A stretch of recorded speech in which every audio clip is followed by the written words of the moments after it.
मित्रों नमस्कार। आज एक दुख की बात है कि एक कार्यक्रम संगदान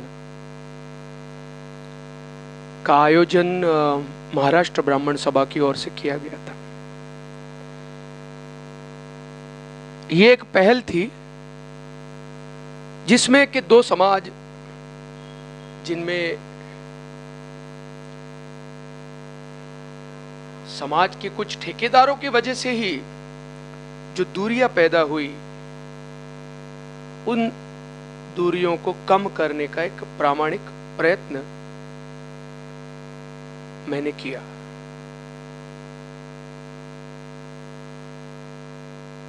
उन 1997 में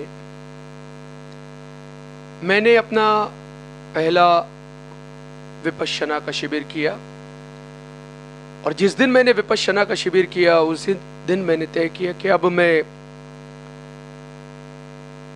ये बहुत सारी जो सांसारिक चीज़ें उनमें नहीं पढ़ूंगा, और मैं कुछ समय के लिए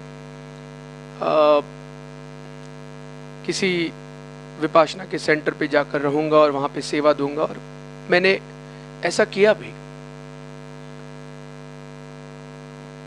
भगवान बुद्ध ने जो विद्या सिखाई, वो विद्या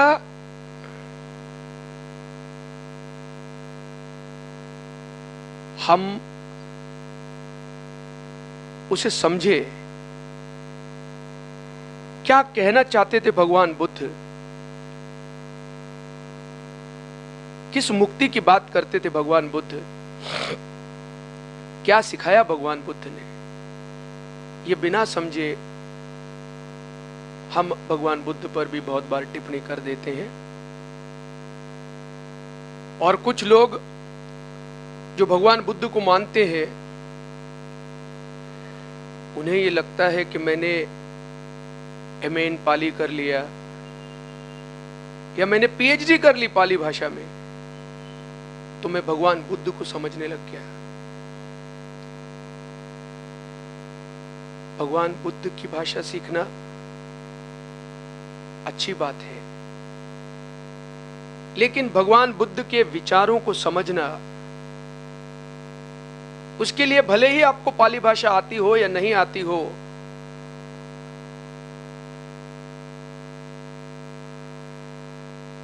पर फिर भी अगर आप भगवान बुद्ध के सिखाए हुए मार्ग पर चल रहे हैं तो आपके जीवन में सुख और शांति आनी ही है।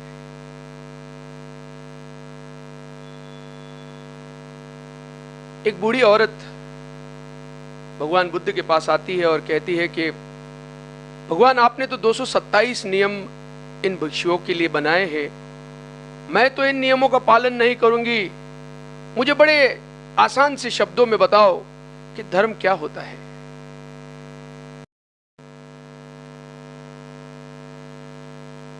तो ये बुढ़िया माई, इसको भगवान बुद्ध कहते हैं कि सब पापस्य अकरणं कुशलस्य उपसंपदा।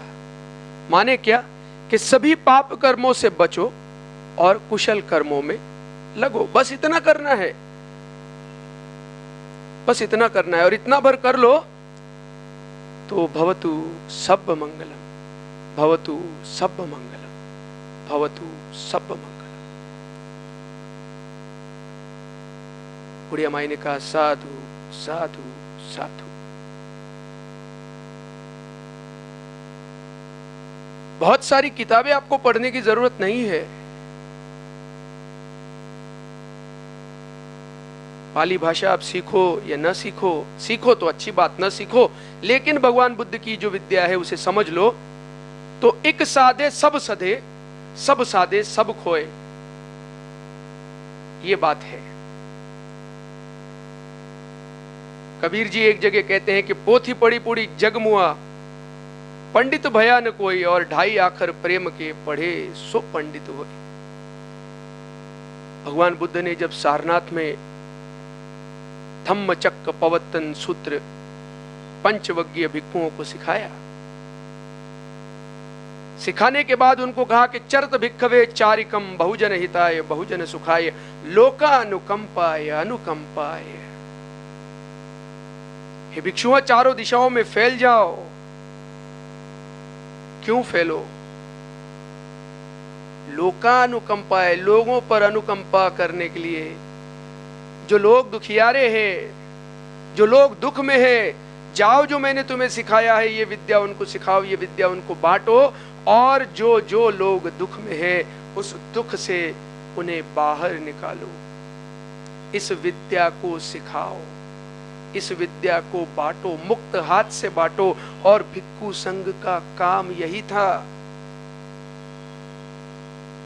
भिक्खु संघ उस समय नगर में जाता भिक्षाटन के लिए।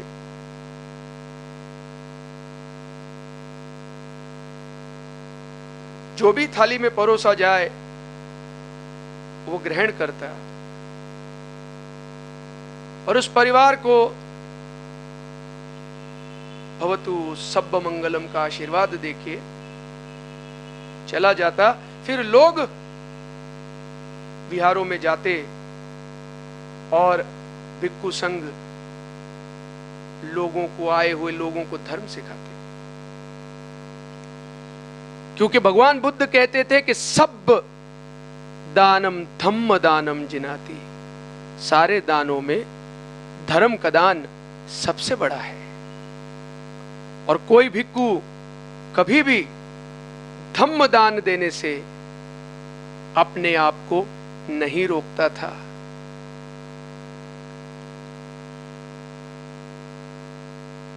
भगवान बुद्ध के जीवन का आखिरी क्षण, उस क्षण एक व्यक्ति, भगवान बुद्ध के प्राण छूटने वाले हैं और वो व्यक्ति उनका दर्शन करने के लिए आता है। आनंद उसे कहता है कि दर्शन लो और चले जाओ। वो व्यक्ति कहता है कि मैं सागर के पास खड़ा हूं और तुम मुझे कह रहे हो कि एक बूंद पानी तक मैं नहीं पी सकता हूं, केवल उस समुद्र को नमस्कार करके निकल जाऊं, मुझे ये मान्य नहीं है। आनंद कहता है भाई चलो, इतने सारे लोग हैं, सबको दर्शन करना है। और ये बात कहीं से भगवान बुद्ध के कानों पर पड़ती है। समझो भगवान बुद्ध के जीवन का वो आखिरी क्षण। और भगवान बुद्ध कहते हैं आनंद मत रोक उसे, आनंद मत रोक उसे, आने दे उसे, वो प्यासा है। मैं उसे धर्म सिखाऊं तो उसका मंगल होगा। इतने महान सम्मा संबुद्ध हो, ऐसे सम्यक संबुद्ध जिन्होंने अपने जीवन का आखिरी क्षण तक लोगों को धर्म बांटा।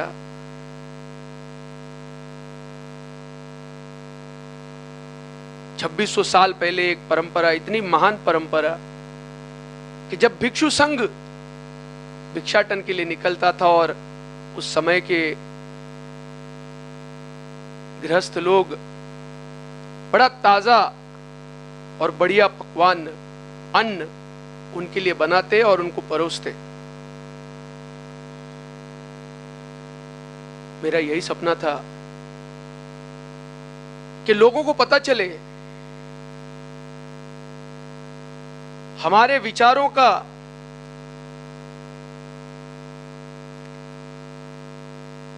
क्या सिखाया जाता है, सनातन में क्या सिखाया जाता है, भगवान बुद्ध ने क्या सिखाया जाता है, क्या सिखाया है जैन मुनियों ने, क्या सिखाया है सिख धर्म में। ये जब तक हम नहीं पढ़ेंगे तब तक हमें कैसे पता चलेगा कि अरे वो भी तो वही बात कर रहे हैं, ये भी तो वही बात कर रहे हैं।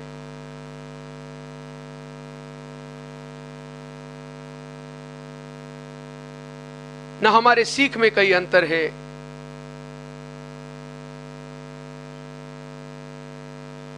कुछ छोटी मोटी बातें जो हम हमारे बुद्धि के स्तर पे नहीं समझते हैं, इसीलिए हमें लगता है अरे ये तो गलत है, वो तो गलत है। ठीक है, जो गलत है उसे कुछ समय के लिए छोड़ दो, लेकिन जो जो जो हमें बातें सही लगती है कि कम से कम उन बातों को हम स्वीकार करें, तो एक दूसरे के प्रति उतना ही स्नेह, उतना ही प्रेम क्या हमारे मन में उत्पन्न नहीं होगा?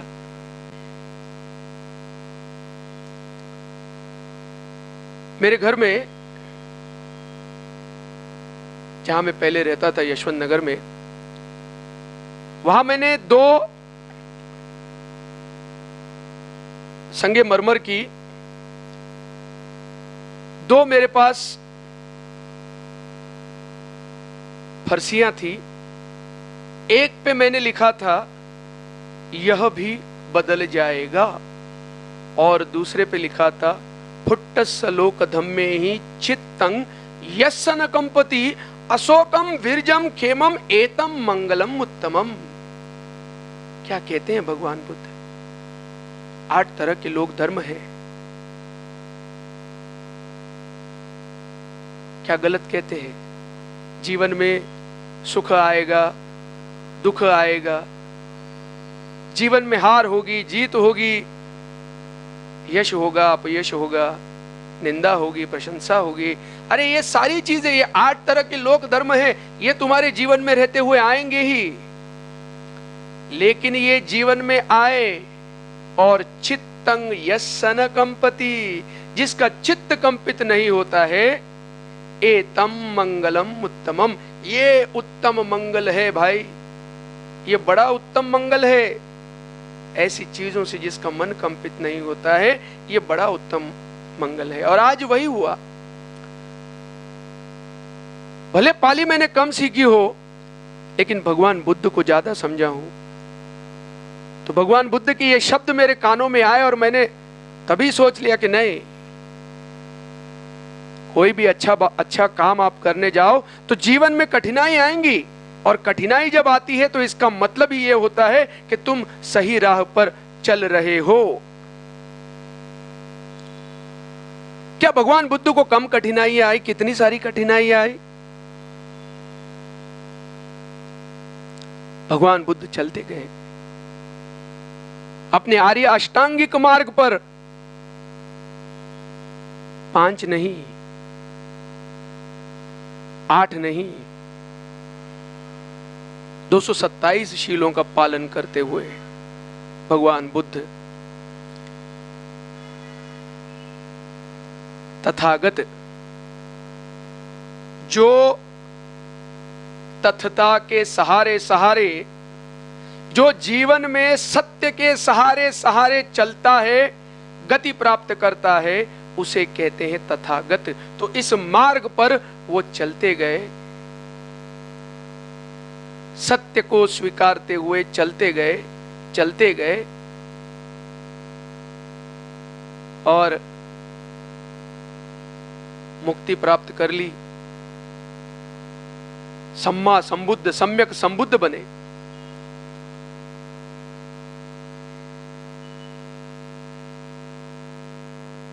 भगवान बुद्ध हमेशा कहते कि जिसमें भगवान बुद्ध कहते हैं कि हमारे दुख की वजह क्या है,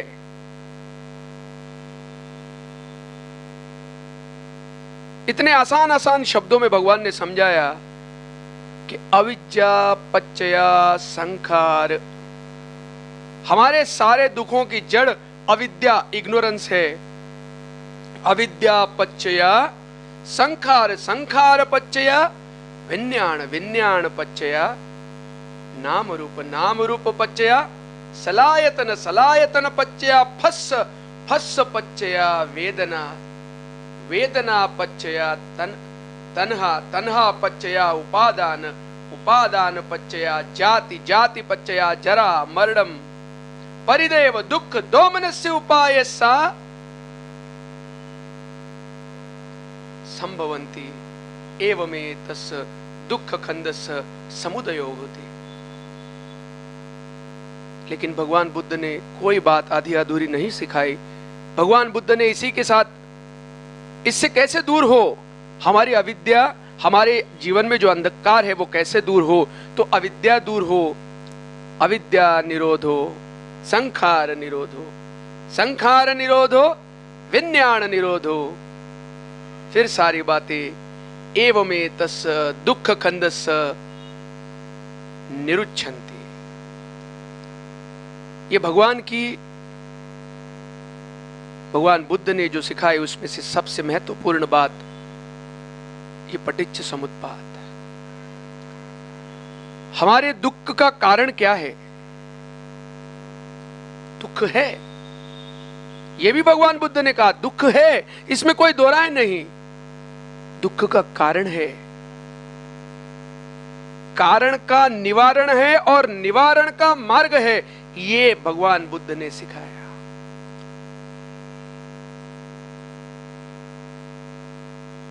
इस बात को हम समझेंगे नहीं और केवल ये अहंकार कि मैंने तो जिस भाषा में भगवान बुद्ध बात करते थे मैंने वो सीख ली। अरे उससे क्या हुआ? तुम्हारे जीवन में तुम्हारा दुख कम हुआ क्या? नहीं वेरे न वेरानी संबंधित कुदाचन अवेरे न च संबंधित एस धम्मो सनातनो। ये सनातन धर्म है। क्या कहते हैं भगवान बुद्ध? नहीं वेरे न वेरानी संबंधित कुदाचन, बैर से बैर कभी खत्म नहीं होता है। अवेरे न च संबंधित एस धम्मो सनातनो। इधनंदति पेच नंदति कत पुण्यो भयत नंदति। इध तपति पेच तपति पापकारो भयत तपति। अरे यहां भी तपता है, वहां भी तपता है, पाप करने वाला हर जगह तपता है। और इधर नंदती पेच नंदती, यहां भी आनंदित है, मृत्यु के बाद भी आनंदित है। कौन मृत्यु के बाद भी आनंदित है? तो ऐसा व्यक्ति कत पुण्यो, जो पुण्य करता है वो दोनों जगह बड़ा आनंद, बड़ा सुख में रहता है। क्या होता है पुण्य, क्या होता है पाप, ये भी भगवान बुद्ध ने सिखाया। जो मन को पुनीत करे वो पुण्य, और जो मन को कलुषित करे, कलंकित करे, वो पाप।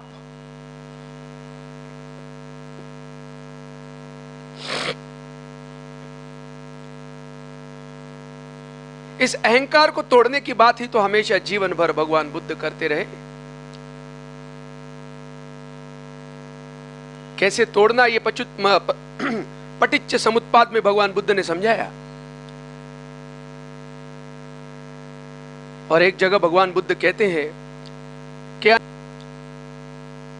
अनेक जाते संसारम संधाविसम मनिबिसम गहकारकम गवे संतु दुखा जाति पुनः पुनः। गहकारक दिठोसी पुनगे हंग काहसी सबाते फा सुखा भग्गो गहकुटंग विसंखितंग विसंखारगतंग चित्तंग तन्हा नंखय मज्जगा। यहां भगवान बुद्ध कहते हैं कि भाई अब मेरा दोबारा जन्म नहीं, अब मैंने इस जीवन मृत्यु के चक्कर से मैंने मुक्ति पाली। कैसे मुक्ति पाली? सबाते फा सुखा भग्गो, जितने भी संस्कार मुझे पुनः जन्म देने वाले थे उन सभी संस्कारों को सबाते फा सुखा भग्गो गहकुटंग विसंखितंग, घर बनाने वाले सभी संस्कारों को मैंने खत्म कर दिया है। अब कोई घर बनाने वाला संस्कार बचा नहीं है, तो मेरा पुनर्जन्म नहीं हो सकता है। अपने अहंकार को, अपनी अविद्या को दूर करने का मार्ग इस महान व्यक्ति ने सिखाया। ऐसी परंपरा जहां पर जो भिक्खु संघ होता था, वो भिक्खु संघ दिन रात अपने दुखों से मुक्ति पाने के लिए तपता था, तपस्या करता था। और जैसे ही भगवान बुद्ध के दिखाए हुए मार्ग पर वो चलता, जितना वो सीखता उतना ही वो समाज को सिखाता, क्योंकि ये उसका दायित्व होता है, ये उसकी जिम्मेदारी होती है कि जो विद्या मैंने सीखी, जो धर्म मैंने सीखा, वो मैं लोगों को सिखाऊं।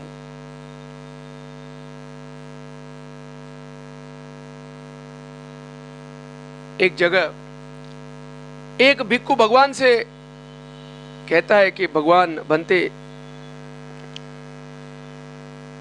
मुझे एक अमुक अमुक गांव है, वहां जाना है और वहां के लोगों को मुझे धर्म सिखाना है। भगवान ने कहा, अरे वहां के लोग तो बड़े क्रोधी लोग हैं, वो लोग तुम्हें गाली देंगे। भगवान से वो भिक्खु कहता है कि हाँ, गाली ही तो देंगे, मुझे मारेंगे नहीं ना? नहीं, वहां के लोग बड़े क्रोधी है, हो सकता है तुम्हें मारे भी। हाँ, तो मुझे मारेंगे ही ना, हाथ से ही तो मारेंगे, पत्थर से तो नहीं मारेंगे। भगवान कहते नहीं, हो सकता है कि वो तुम्हें पत्थर से भी मारे। हाँ, पत्थर से ही तो मारेंगे ना, कुल्हाड़ी से तो नहीं मारेंगे। नहीं, हो सकता है कि तुम्हें कुल्हाड़ी से भी मारे। हाँ, कुल्हाड़ी से तो मारेंगे ना, मेरी जान नहीं लेंगे ना? हाँ, हो सकता है तुम्हारी जान भी ले। अच्छा, मेरी जान ही ले ली तो क्या फर्क पड़ गया भगवान बुद्ध, मैं फिर भी वहां जाऊंगा। तो भगवान बुद्ध कहते हैं, साधु साधु साधु, जाओ भाई, अब तुम इतने पक गए हो कि अब जाकर तुम लोगों को धर्म बांट सकते हो। तो ऐसी जगह पर भी जाकर धर्म बांटने की अनुमति भगवान ने दी। ये भिक्खु संघ की कितनी बड़ी जिम्मेदारी है कि कोई भिक्खु संघ को आमंत्रित करता है कि आप आओ, आप आओ और हमें इस विद्या को सिखाओ, जिस विद्या को आप इतने सालों से सीख रहे हो। आओ और हमें उस विद्या को सिखाओ। और विद्या सिखाने के पहले उस भिक्खु संघ को दान दिया जाता था। भगवान बुद्ध कहते हैं कि जीवन में 4 बातें बड़ी दुर्लभ होती है, बड़ी दुर्लभ होती है। एक, कि मनुष्य का जीवन मिलना। दूसरा, वो उस काल में मिलना जब वहां सम्यक संबुद्ध का जन्म हुआ हो। तीसरा, भगवान बुद्ध के सिखाए हुए धर्म को सुनने का मौका मिलना। और चौथा, संग दान करना। एक भिक्खु को दान दो, बड़ी अच्छी बात, लेकिन भिक्खुओं के संग को दान दो, उससे बड़ा पुण्य इस संसार में कुछ नहीं हो सकता है। आज उस पुण्य से, उस पुण्य को प्राप्त करने से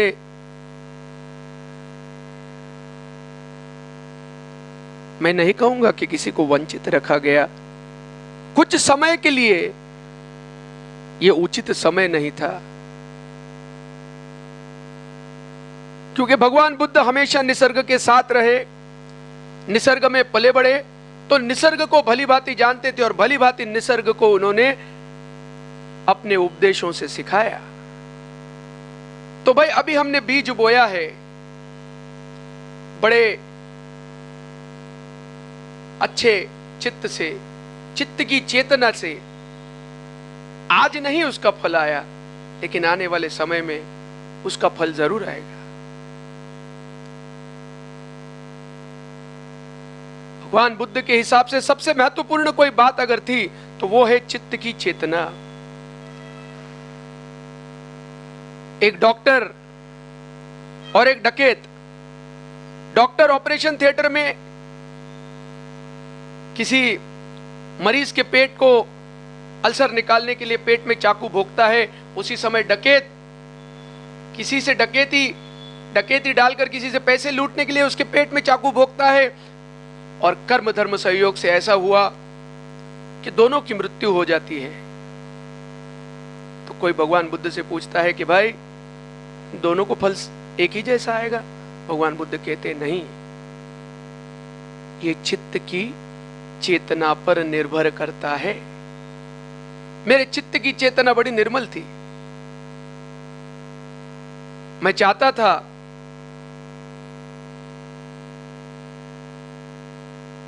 कि जो धर्म का दान करने वाले बनते हैं, आज उस संघ को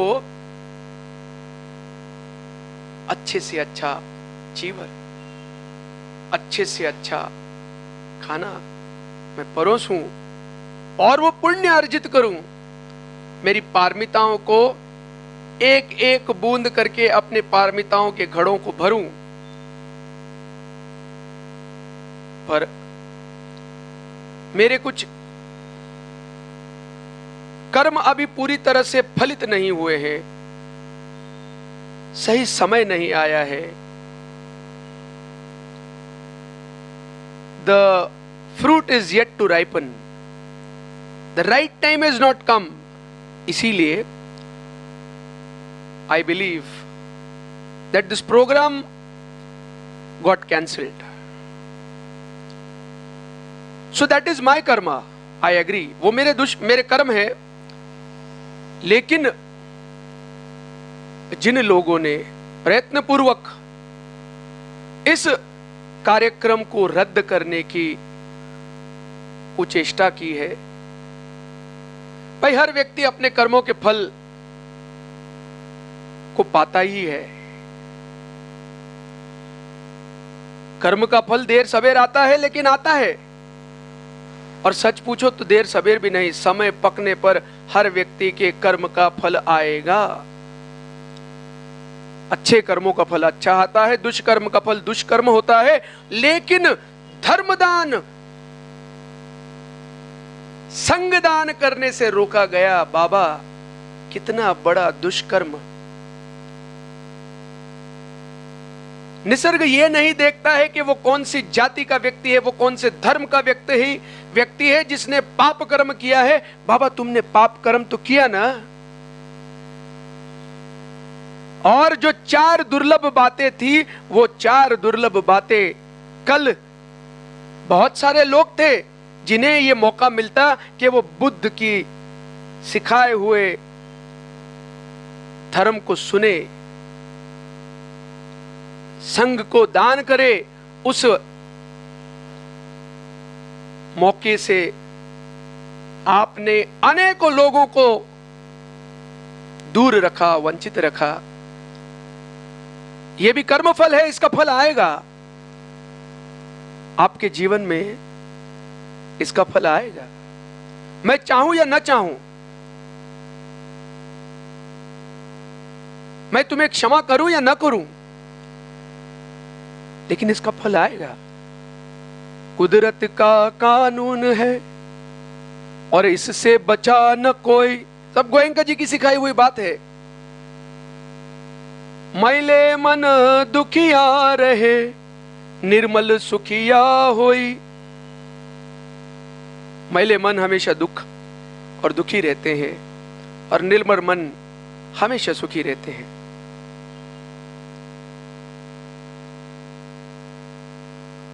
आने वाले कल में कोई भी व्यक्ति किसी भी धर्म का, किसी भी भगवान का कोई ठेकेदार नहीं है।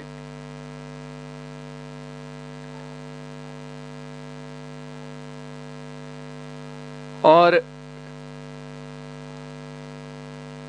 किसी भी परंपरा,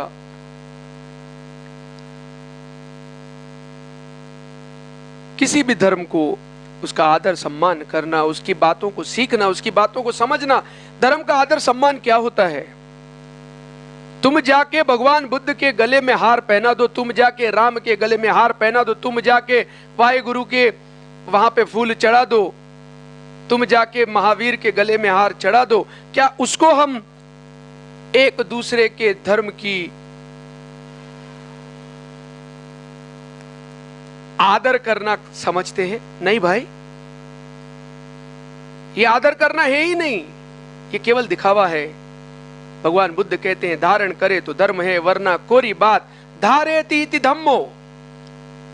जो भगवान बुद्ध ने सिखाया जीवन में, उसे धारण नहीं करेंगे, क्या मतलब हुआ? मैं आऊं और भगवान बुद्ध को हार पहनाऊं, क्या हासिल होगा उससे? मैं आऊं और महावीर को हार पहनाऊं, क्या हासिल होगा उससे? अरे किम सचियारा होविए, किम कूड़े टुट्टे पाड़, और हुक्म रजाई चलना, नानक लिखिया नाल। मैं चलू नहीं जाके सिर्फ वाहेगुरु जी दा खालसा, वाहेगुरु जी दी फतेह इतना भर चिल्लाऊं, और नानक ने जो सिखाया है उसको जीवन में नहीं उतारूं। राम ने जो सिखाया उसको जीवन में नहीं उतारूं? अरे जो भगवान बुद्ध ने सिखाया है उसको जब तक मैं समझूं नहीं, उसको अपने जीवन में उतारूं नहीं, तो कैसे मैंने, आप मुझे बताओ ना, कैसे मैंने भगवान बुद्ध का आदर किया, कैसे आपकी परंपरा का आदर किया?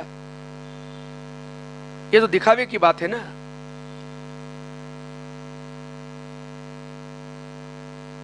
मैं दिखावे की बात नहीं कर रहा था।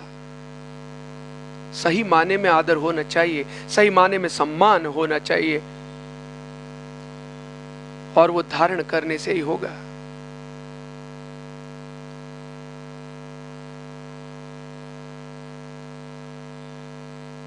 मुझे बड़ा दुख हुआ इस बात का,